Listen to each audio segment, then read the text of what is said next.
Pour moi, au début, c'était juste le nom d'une rue.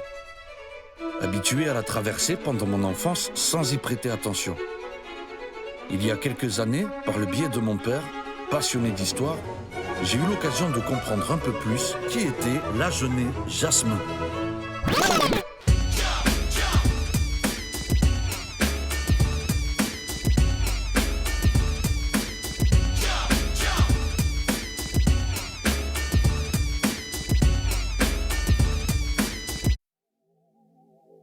Jacques Boët est né le 6 mars 1798. Il était fils d'un tailleur et d'une mère lavandière. Durant son enfance, il était plutôt rêveur dans une famille pauvre où il manquait souvent de nourriture.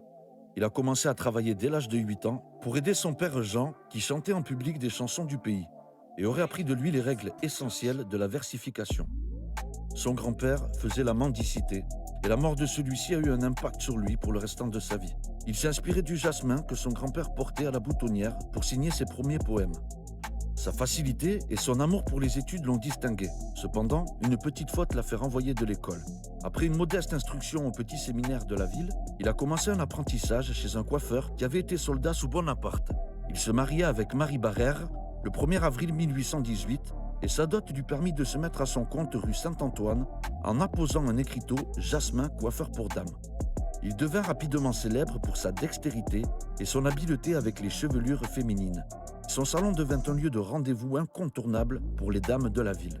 Jacques Jasmin, comme on le surnommait parfois, ne tarda pas ensuite à faire parler de lui, tant par ses doigts agiles dans les chevelures que par les histoires qu'il aimait conter aux clientes. Il prit rapidement goût à l'écriture et commença à composer des poèmes à partir de 1822. En 1825, il écrivit L'eau Charibari, un poème qui allait marquer le début de sa carrière littéraire. En 1830, il fut couronné par l'Académie d'Agen pour son ode L'Outresse des Mailles à l'occasion de l'inauguration de la statue d'Henri IV à Nérac. Cette reconnaissance était un événement important. Jusqu'alors, l'Académie ne couronnait que des ouvrages en français. Jasmin a ensuite lancé une carrière de lecteur public de ses poésies. En 1836, sa récitation à Bordeaux lui a assuré une renommée nationale. À partir de 1840, ses tournées dans le Midi l'ont occupé à temps plein et sont devenus des événements qui ont attiré les foules.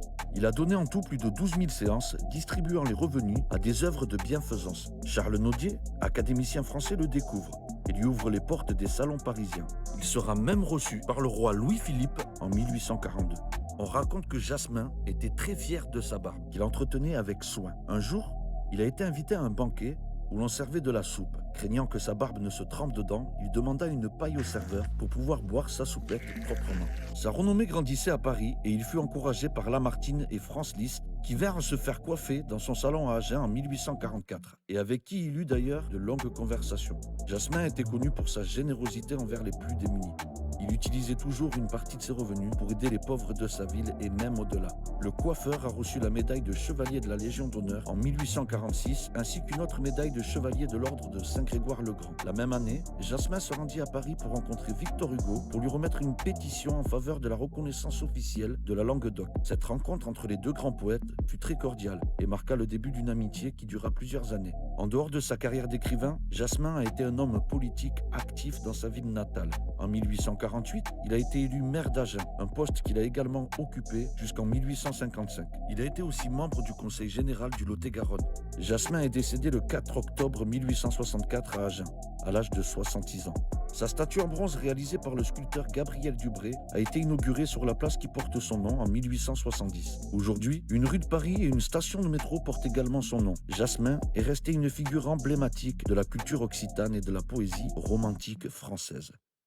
Si cet épisode vous a plu, n'hésitez pas à laisser un like et à vous abonner en activant la cloche. Quant à nous, on se retrouve très rapidement. Je vous présenterai un nouveau grand de chez moi.